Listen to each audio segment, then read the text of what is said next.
Hello and welcome back to the channel, and thank you for joining me in another piece of information that's been handed to me that I thought would be useful. We do try on this show as much as possible to, as well as my monologues in which I'm sort of pontificating about life, the universe and everything and why the government seem to be totally against us, we can see here that there is another scam going on, a scam that's been going on for some time. We've all been subject to it, and perhaps it's time that we turn the tables. So this was sent to me by a friend of mine from a Facebook group. Now, I'll put the link in and you can check the verification of it yourself, do your own due diligence, etc. I'm just passing on information. So I can only credit the group rather than the individual because I don't know the name of the person who composed what I'm going to read to you today, but I think you'll find this absolutely fascinating. You may know some of it anyway, or maybe all of this is news to you. So this is from the Stop Paying Billing Companies UK Facebook group. As I say, there'll be a link in the description. So let me put it up on the screen so we can read this together. So here it is from Stop Paying Billing Companies UK, and this is the post.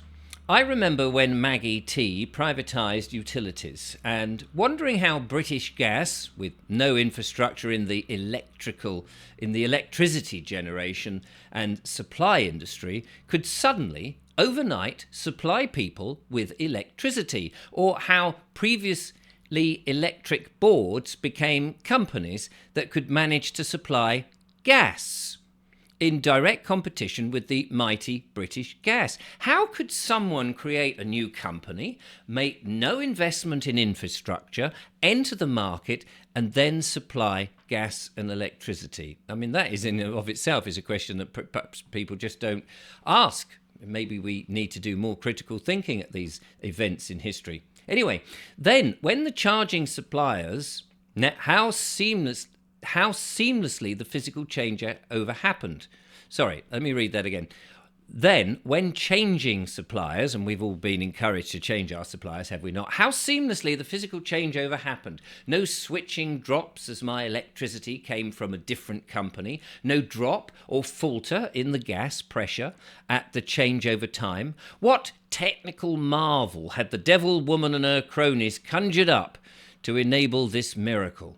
These questions and others remained unanswered in the back of my mind as I got on with the daily grind of being a good little sheeple and not a questioning authority. In the last year or two, the unanswered questions resurfaced with the help of other people via the internet. So I started researching, asking questions, reading online documents until the scales fell from my eyes. And so here we go. Here is the scam. There is no technological marvel, only a good old-fashioned scam. Statement of fact. The supply licensee companies that we, the consumers, pay our money to, supposedly for the supply of gas and electricity, do not supply the gas and electricity that we have consumed. Statement of fact number 2. The supply licensee companies issue a statement of account, not a bill for gas or electricity. We get them in the post, it looks like a bill, it sounds like we've got to pay, and we end up writing them a check or sending them some cash, but that's not what it is. Statement number 3 of fact. The supply licensee companies are suppliers not of gas or electricity, but of credit. They are supplying credit. So here's the scam. When Maggie T, obviously Margaret Thatcher, granted licenses to the various companies that generate and distribute electricity or supply and distribute gas, those licenses, so in other words, these are the big ones that actually make the electricity and actually create gas and send them down the pipes. These are those companies. Those licenses did not allow the said companies to offer extended terms of credit. They couldn't do it. Those companies must be paid for their gas and electricity that they have provided or distributed at the end of each business day. So these are the big companies that are making the gas, not the ones that we get the bills from, just to be clear. So for them to knock on every consumer's door and demand payment for that day's consumption is both physically and technically impossible. So that opened the door for a host of parasite companies known as the supply licensees. So these are the companies that we end up with the bills, and they come on and, they say, oh, you can get it from us and we'll switch you over and blah, blah, blah. Well, they're the ones, the end ones, that we end up having to pay. These are called supply licensees. When these companies buy a license from the government, they purchase the right to pay on behalf of, but totally unknown to, any supply address, which is where we live, that they can convince to sign up with them. They, in fact, purchase the liability of that supply address to pay the generators and distributors of the actual true cost of the gas and electricity at the end of each business day, based on meter readings, actual and estimated.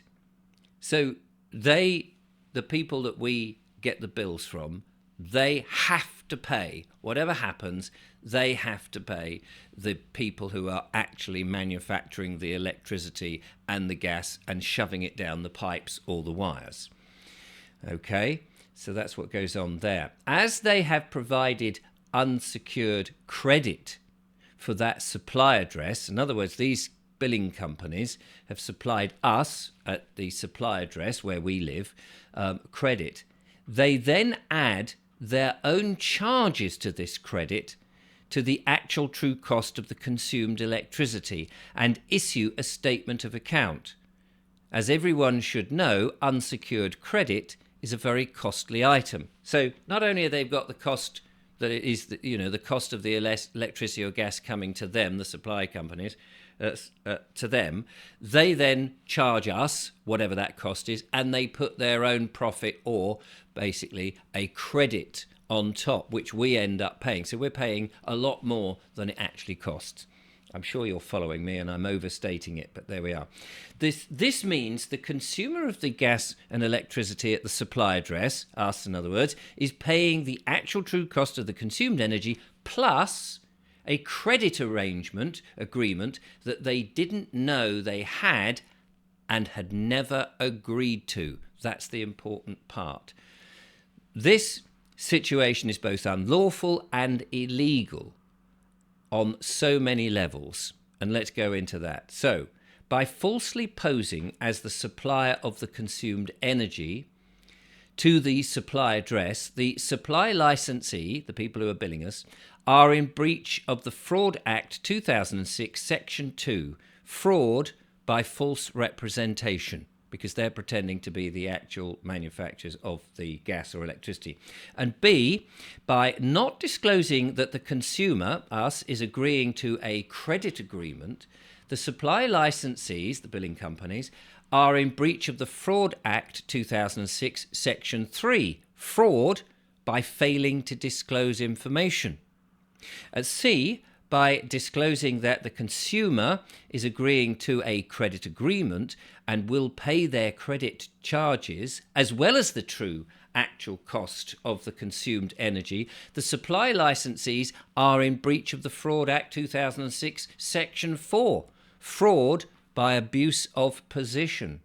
And finally, D, by instigating the scam and selling liability, or at least the assignment of it, to a supply address, for a supply address to a supply licensee without the knowledge.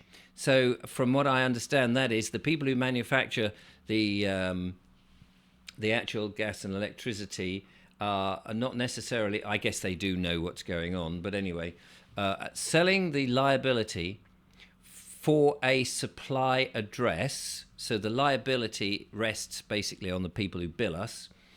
To the supply licensee without the knowledge and consent of the occupier of that supply address, the government and all UK governments since the privatisation is in breach of all those acts: the Fraud Act 2006, Section 2, fraud by false representation; Section 3, fraud by failing to disclose information; and Section 4, fraud by abuse of position.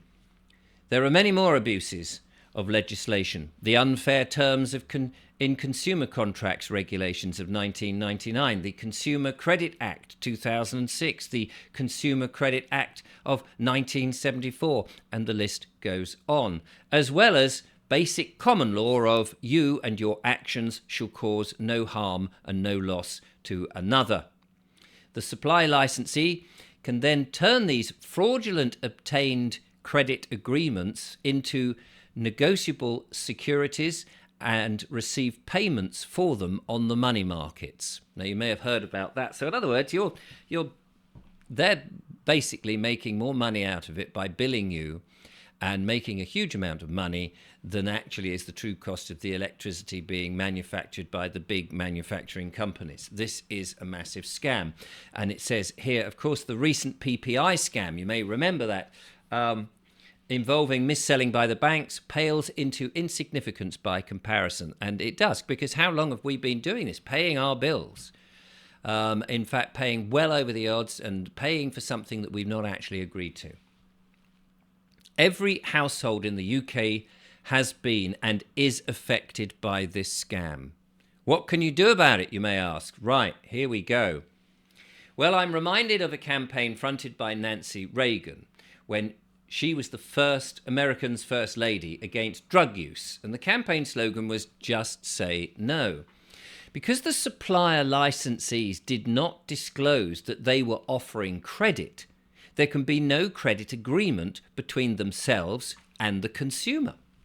Without a credit agreement, no consumer has any liability to pay any charges. The supply licensee cannot ask the court to enforce an agreement that doesn't exist and never did. Ask your supply licensee, i.e. the billing company, for a copy of the credit agreement that exists between the two parties, you and them. And they won't be able to produce one. Of course they won't, because you never signed anything. On the other hand, the contracts that exist between the generators and the distributors and the billing companies, the supply licensee companies, are perfectly legal and binding. They have accepted liability for the cost of the energy supplied to the supply address, and they must pay them. Oh dear. So challenge them. Just say no. So in other words, the billing companies, I mean, I'm sure you've got this, but I'm just making this absolutely clear for my mind. The billing companies have got these contracts with the big suppliers that generate the electricity, the national grid and what have you. They have to pay the electricity. They want us to pay them so they can pay the big boys. But because they've offered us credit so that they can make a profit, and they've allowed us to pay not at the end of each day, but they don't tell us that. They don't tell us any of that. They are in breach of all those things that we've just mentioned. And so therefore we can turn around to them and say, well, I'm not going to pay you, thanks very much. I don't mind paying for the true cost of the stuff to the big boys, but though the big boys don't actually want to go and collect all the money. So there's no liability to us because they've been acting fraudulently. And I'm paraphrasing, but the old maxim is that once fraud has been done, there's fraud all the way across the thing. You can't have a little bit of fraud. It makes the whole thing null and void. And so we shouldn't be paying these billing companies a penny because they are acting fraudulently, which is why they're making lots of money and making a big profit, and we're not. So there we go. I'll leave the link to the Facebook group. You can go and check that out. It's there if you want to freeze the frame and check it out personally, but I'll put it in the description. By the way, the links seem to be working there now, which is rather handy. In the description, somehow YouTube has put them back, which is very lovely. Thank you very much, YouTube. I appreciate, thank you to all the people who've been sending in information and donations and all your emails. I do try to get to them. It's very difficult for me at the moment to get to them all, so I apologize if you don't hear from me or it takes forever for me to answer, but I'm doing my best. Anyway, thank you so much. There you go. That's it for today. Be interesting in your thoughts on that and whether you are going to stop paying them, and challenge them to say, okay, no problem, I'll pay you, but show me first where the credit agreement is that you have fraudulently set up between us, because I don't remember signing that credit agreement, and I don't think you'll find they will be able to dig one out, and that will put them in deep doo-doo.